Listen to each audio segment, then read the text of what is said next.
Hello, everyone, and welcome. Our names are Kate and Adelaide. We are students at Western Law School, and we're working for the summer at Community Legal Services. Today, we will be presenting a guide to renting in Ontario.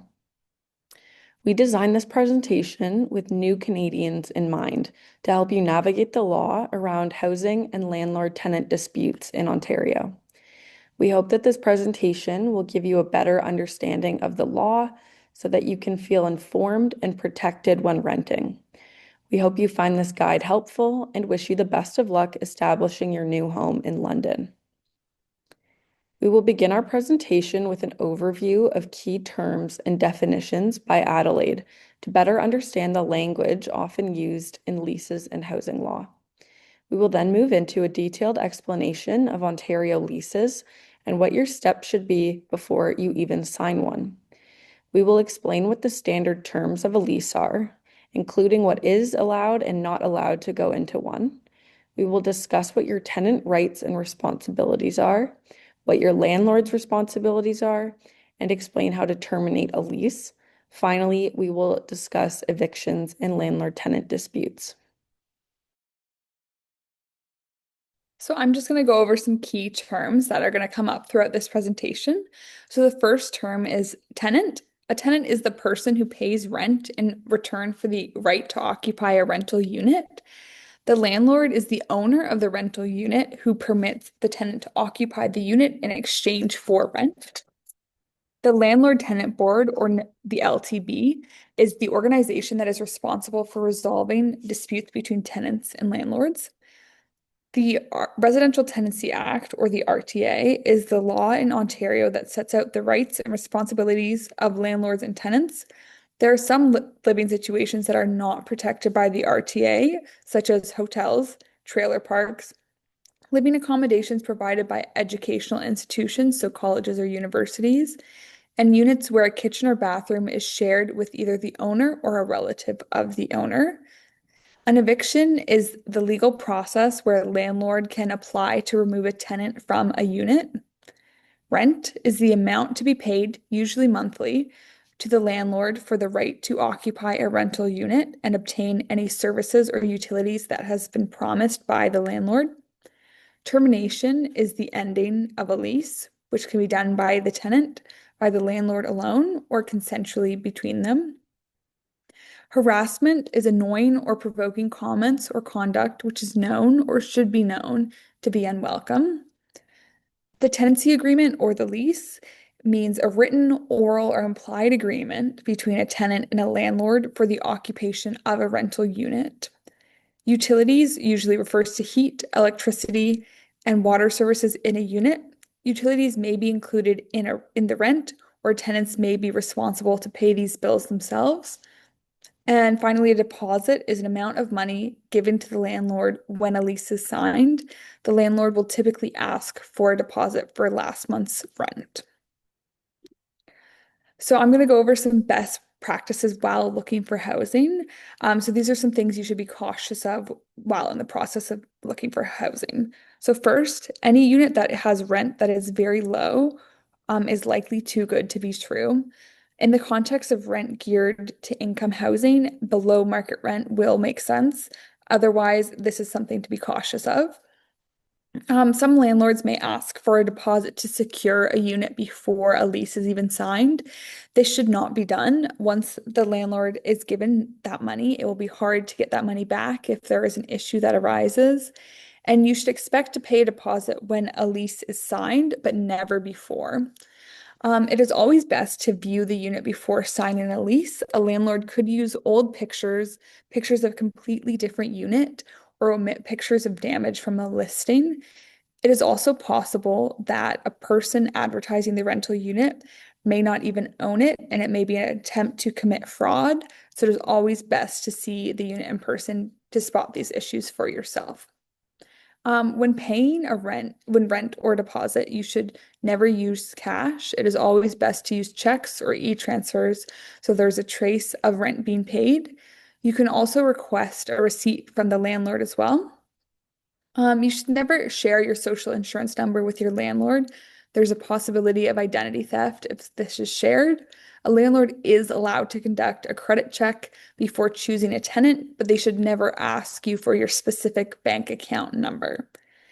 And finally, if there are any tenants in the unit, you can try to talk to them about the landlord and their rental unit to see how responsive the landlord is when issues do arise. And if there are any problems in the unit that a landlord is not likely to tell you about, you can also ask the tenants about the neighbors and the neighborhood to see if there are other things you should be concerned about.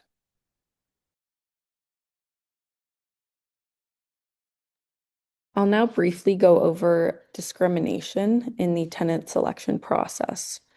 So be aware that a landlord might specify in an advertisement the type of tenant that they're looking for.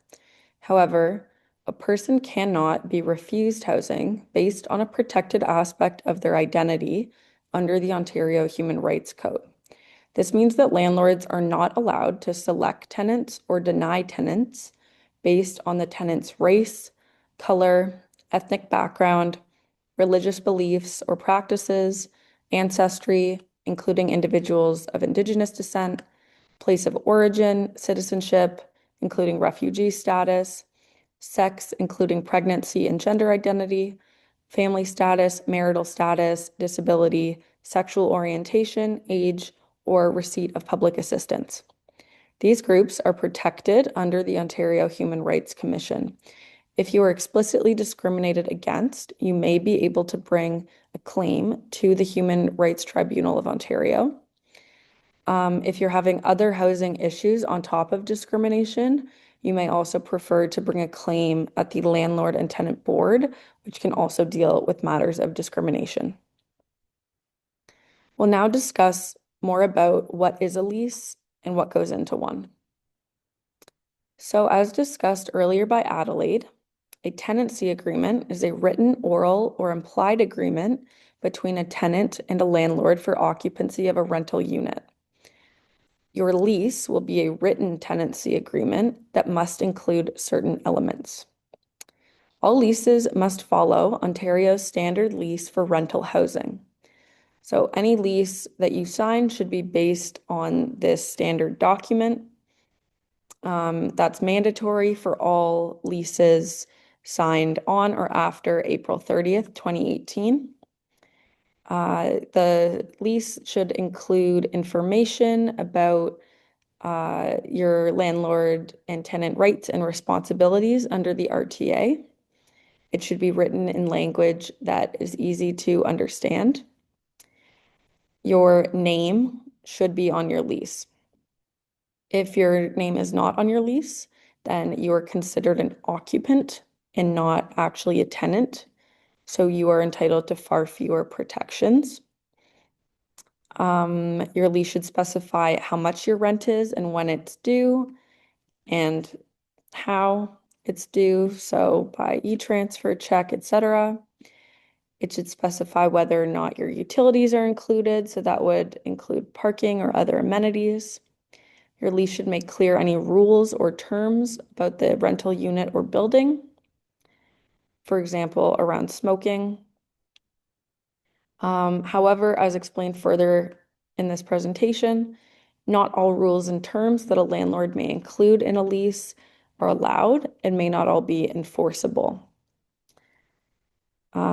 Your lease should also identify what your rights and responsibilities are as a renter and what your landlord's responsibilities are to you. So it should specify who is responsible for unit maintenance. For example, are you or your landlord responsible for cutting grass, shoveling snow, repairs, and when your landlord is allowed to enter your unit? So here is um, an example of a standard lease in Ontario, and highlighted in yellow are all of the key elements you should ensure are on a lease that I'll go over step by step. So the first element is the parties to the agreement or the lease. This section will have the names of the landlord and all tenants who are agreeing to the tenancy. Although if you are renting with roommates, it's possible that you could all have separate leases rather than one joint lease. Regardless, you need a lease with your name on it and your landlord's lease. or your landlord's name on it. Rental unit. So this section includes the address of your rental unit and includes if there are any parking spaces and where they are. Contact information. This is where your landlord should provide their contact information, specifically the address where you can give notices or documents to them. Your landlord may also provide the email address or phone number of where you can contact them. The term of the tenancy agreement. This section specifies when your lease starts and when your lease may be up, and whether it is fixed term or month to month or week to week. Your lease should clearly state your total rent and when it is to be paid. For example, your rent is $1,200 and due on the first of each month, and should specify how it is to be paid, so check or direct deposit, and to whom. If you are sharing the unit with others or roommates, note that this section could contain the total amount for both of you, not just the amount each of you will pay. For example, if you each pay $1,200 a month, the total rent or lawful rent might be $2,400. Services and utilities. This section states which services are provided by your landlord and which are not. So gas, air conditioning, storage space, laundry, guest parking, internet, etc. And also makes clear which utilities are covered by your landlord and which are not. So electricity, heat, water. If these utilities are not covered, you may need to set up your own account to pay them. For example, you may set up an account with London Hydro. Rent discounts. This section specifies whether there are any discounts you will get. For example, a rent freeze, a promotional discount, or a small discount for paying your rent early or on time. The next are rent deposits. So if there's a rent deposit required, this section should state the total amount you must pay. This amount will then apply to the rent for the last month or last period of the tenancy. So for example, if you sign a lease from May 1st of one year until April 30th of the following year, and you're asked to put down a deposit up front, that deposit should end up going towards the April rent of your last month. A key deposit, so this specifies whether you must pay a deposit to cover the cost of any lost keys or remote access cards or devices if you don't return them at the end of your tenancy. Smoking. The section specifies whether smoking is allowed in your unit and any other rules around smoking in the residence. For example, it could say that smoking is prohibited in your unit as well as all common areas in your building. Tenants insurance, your landlord may require you to take out tenants insurance and then provide evidence of that. Changes to the rental unit. This section specifies what changes you may be allowed to make in your unit. So could you put things up on the wall, paint, add minor decorations, window coverings, etc. Maintenance and repairs establishes that your landlord is responsible for keeping your unit in good repair and compliant with health, safety, and maintenance standards. This section identifies that you are responsible for repairing damage that you may negligently cause and sets out any cleaning your landlord might be responsible for. Assignment and subletting. This section establishes that you are permitted to sublet your unit or assign your lease with the permission of your landlord. The landlord cannot arbitrarily or unreasonably withhold consent for you to do that. Additional terms. So note whether your landlord is including any additional terms in your lease. This might include that the landlord will make certain repairs before you move in or include rules around the use of amenities or common spaces. But again, be aware that your landlord could include clauses here that are not legal and not enforceable, which will be covered on the next slide. Changes to the agreement simply clarifies after signing the agreement that all changes must be made in writing and with the consent of both landlord and tenant. and then signatures. So ensure your lease is dated and signed by you, your landlord, and any additional tenants. And there is just an overview of all the elements that should be part of your lease. So, what cannot be in a lease, or what are common void terms that a landlord might put in your lease agreement anyway? So, while there are many terms that your landlord can include in a tenancy agreement or lease, there are some that they are prohibited from including.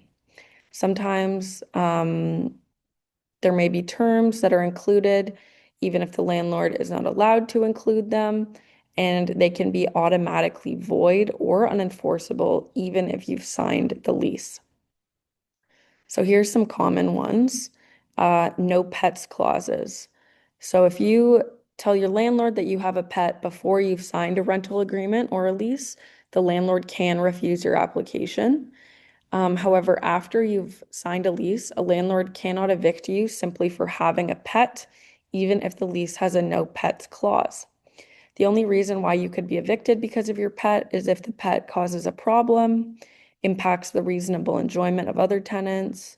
Um, for example, if your pet is causing severe allergic reactions, is making unreasonable noise, is dangerous, or is causing damage. Note that some cities may also have rules around owning animals in their bylaws, and condos may also make their own rules around pets. No guest clauses. Generally, landlords are not allowed to stop you from having guests over and should not be putting this clause in your lease. If they do, it's likely void. It is your right as a tenant to host guests and have your family, friends, or partner come over, including overnight, as long as your guests do not cause damage, commit illegal acts, or cause a disturbance. Your landlord generally cannot evict you simply for having guests over. Ensure that your landlord is not including deposits or fees to secure the unit or any other kind of fee that is not allowed under the RTA outside of a standard deposit or a key deposit, and then requiring you to pay for repairs that the landlord should be responsible for paying for. So be suspicious around those sorts of hidden fees or repair costs. Again, if there are any clauses you believe are illegal and should not be enforced, even if you've already signed the lease, be sure to speak to a lawyer. If your landlord attempts to evict you because you've broken a clause that turns out to be illegal, you can and should challenge your eviction by applying to the LTB. We'll now discuss what your landlord's responsibilities are to you.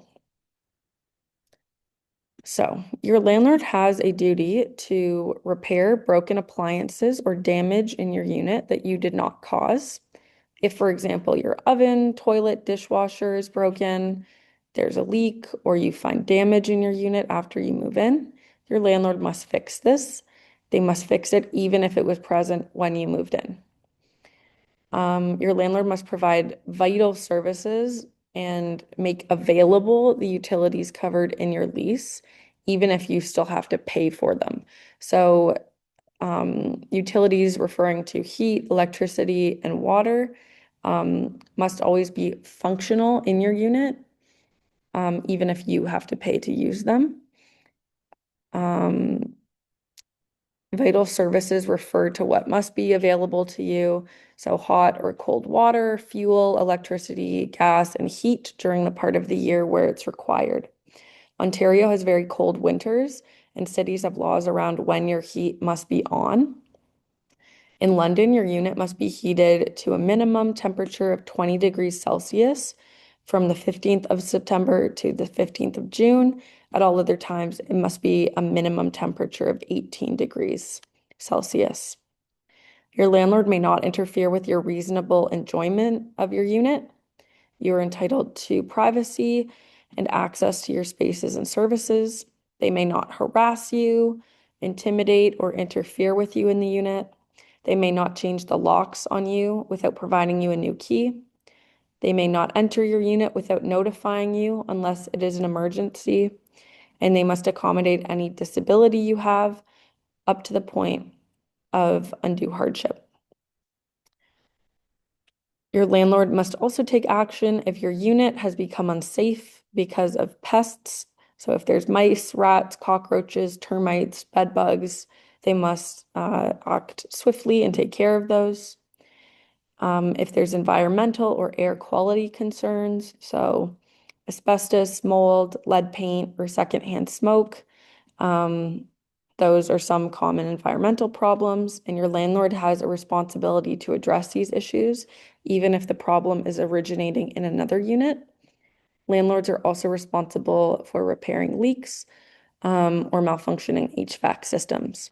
And if your rights are being violated by your landlord, you may be able to take legal action against them. So a common question is, can my landlord increase my rent? Landlords are allowed to raise rent after 12 months have passed since either the last rent increase or since your tenancy began.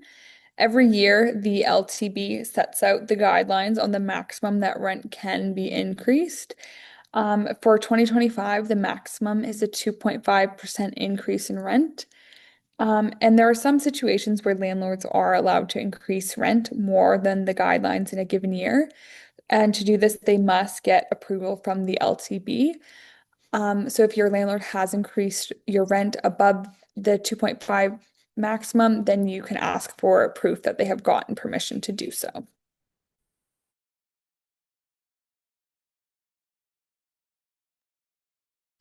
I'll now discuss what your responsibilities are as a tenant. As a tenant, you have 5 key responsibilities you should be aware of under the Residential Tenancy Act. The first is a responsibility for cleanliness. You have a responsibility to keep your unit reasonably clean. This includes sweeping the floors, keeping kitchen appliances, countertops, and sinks clean, and cleaning the bathroom, so the toilets and sinks.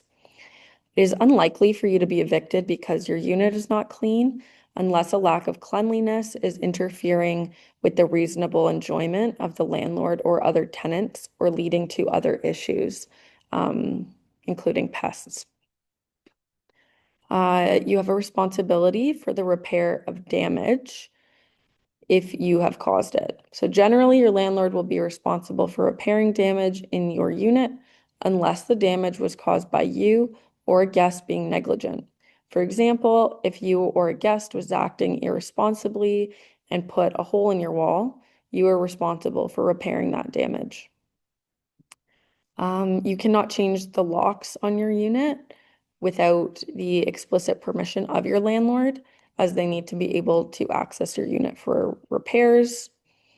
You may not harass your landlord, so you are allowed to contact your landlord, make complaints, and raise issues to them, and politely remind them that they may not enter your unit without notice if they unexpectedly show up at your door. But what you may not do is make any threats towards your landlord, scream at them, stop them from entering your unit if they've given notice or it's an emergency. If you do harass your landlord, this can be grounds for eviction. And finally, you have a responsibility to pay your rent on time and in full. And while this seems very obvious, failing to pay your rent or paying it late makes it much easier for your landlord to evict you. Also, be aware that you should keep paying your rent, even if you're having issues with your landlord or with your unit.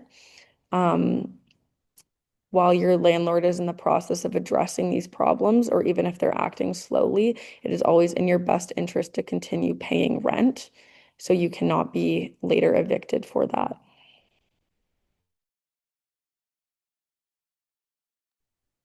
So, when living with other people, there's a chance that issues between tenants may arise.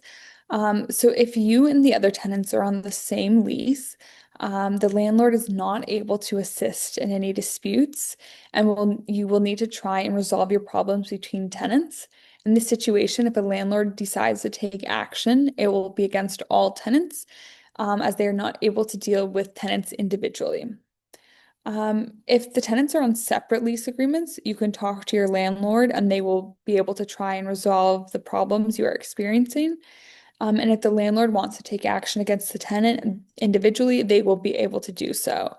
So that means that if the landlord chooses that they want to bring an eviction against one tenant while the others remain in the unit, that is a possibility. In a situation where you are living in a unit but have not signed a lease, you will be considered an occupant, as Kate mentioned earlier, and an occupant has limited to no rights under the RTA and can be asked to leave the unit if issues arise. And there are no ways to apply to the LTB. I'm now going to cover some ways a lease can come to an end. First, you can choose to end your lease when the fixed term is up. So, for example, if you have a 1 year lease, you can choose to end at the end, to leave at the end of that 1 year period. Next, it is possible to end a lease early before a fixed term is up if the landlord consents to it. If your landlord does not agree to end a lease early, there are still some possible ways to get out of that lease, which I will discuss later on. And lastly, there are some situations where landlord may decide to end your lease early. So first, how to end a lease when the fixed term is up. So, as I mentioned, many leases are for a fixed term, such as a 1 year period. And it is important to note that these leases do not end automatically when that fixed term comes to an end. Many leases will become month-to-month leases after that fixed term. And so to end your lease when the fixed term is up, you must give your landlord at least 60 days notice. So, for example, if you have signed a 1 year lease that begins on September 1st and you want to move out once that year is up, you will need to tell your landlord 60 days prior to September 1st. So that is at least by July 3rd. And to give notice, you need to fill out a N9 tenants notice to end the tenancy, and give that to your landlord within the time frame. And this form can be found online at the LTB website or at any LTB office. So moving out when your landlord does agree to end the lease early, and although it is not the norm to end lease before the fixed term is up, a landlord might still agree to this, and it might be in the best interest of both parties. If you discuss this with your landlord and they do agree, you can sign an N11 agreement to end the tenancy form. It is also acceptable to agree verbally, but it is always best to have everything in writing in case a landlord changes their mind. So if your landlord does not agree to end your lease early, you have a couple of options to get out of the lease. First, you can sublet your unit to another individual. Subletting happens when you find another individual to live in your unit and rent it to them on a short-term basis. With the rental period ending, with their rental period ending before your lease is up, you are still responsible for any damage that occurs to the unit. And if that subletter fails to pay rent, it becomes your responsibility to do so. An alternative to subletting is assigning your lease to another individual. Assigning a lease is best when you do not intend to return to the unit. When you assign the lease, you find a new tenant to take over your responsibilities as a tenant for the remainder of your lease period. The new tenant will also be able to stay in the unit past the end of your current lease if they choose to do so. In this situation, you no longer have any responsibilities to the landlord, which is different from subletting, where you are still responsible to the landlord. If your landlord refuses to allow you to sublet or assign your lease, you are then allowed to give your 60 days notice to end the lease. If a tenant or their child is experiencing domestic or sexual violence, they are able to give the landlord 28 days notice and can leave the unit. The tenant will have to show that they are experiencing domestic or sexual violence at the hands of a partner, spouse, or family member living in that same unit.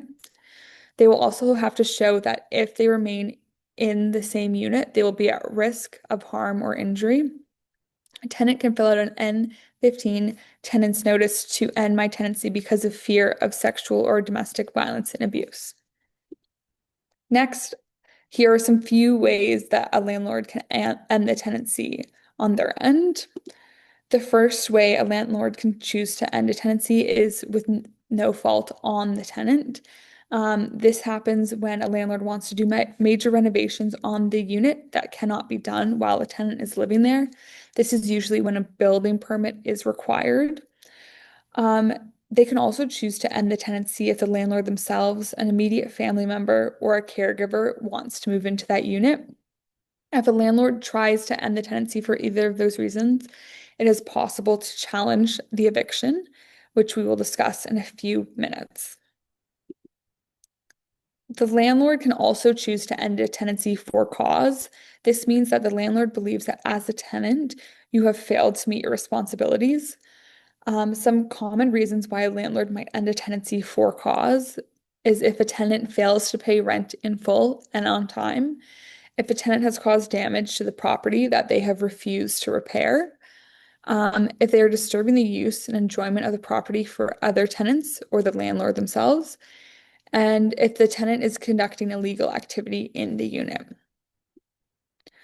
So, what leads to an eviction? It is important to note that evictions do not happen right away.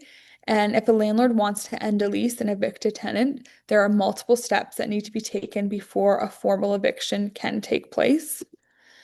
So here's the process of an eviction. So if a landlord has decided that they want to proceed with ending a lease, they must first give a written notice to end a tenancy to the tenant. Included in this notice will be the date of termination and the reason for terminating the lease. This must be in writing. And if a tenant receives notice, they have a few options to address this. If they believe that the notice to end the tenancy has been done in bad faith, such as a landlord claiming to move into the unit for themselves, but you have reason to believe that this is not true, such as seeing an ad online for the same unit, you can fill out a T5 tenant's application. Landlord gave a notice of termination in bad faith to the LTB to challenge the eviction. If your landlord is trying to end the tenancy for cause, you may be able to stay in the unit and avoid eviction by complying with the requests of the landlord, such as paying outstanding rent or making repairs to the property. And lastly, a tenant can also choose to move out of the unit prior to the termination date. So the third step that the landlord must take is to file the notice of termination with the LTB at least 30 days before the date of termination, um, in order for the eviction to be valid. So after filing with the LTB, an eviction hearing will take place. During the eviction hearing, the landlord needs to explain why the tenant should be evicted. And at this point, the tenant will also have the opportunity to explain their side of the story and why they believe they should not be evicted. And finally, a decision will be made by an adjudicator from the LTB. If the eviction order is made and the tenant is required to move out of the unit, the termination date will be set. And if the tenant refuses to move out, the sheriff's office will evict the tenant. And it is important to note that the landlord is not allowed to evict the tenant themselves. And finally, if you believe that a mistake has been made, a tenant does have the possibility to challenge an eviction order by applying for a review to request within 30 days of the order. And the LTB will only review and withdraw an eviction order if a serious mistake has been made. Finally, we've just included some links to some free legal resources and organizations that could help if you encounter any issues as a tenant. Note also our clinic here, Community Legal Services, does take on cases that involve the landlord-tenant board, and if you qualify for our services, we may be able to help. Thank you so much for listening, and we hope you have a wonderful day.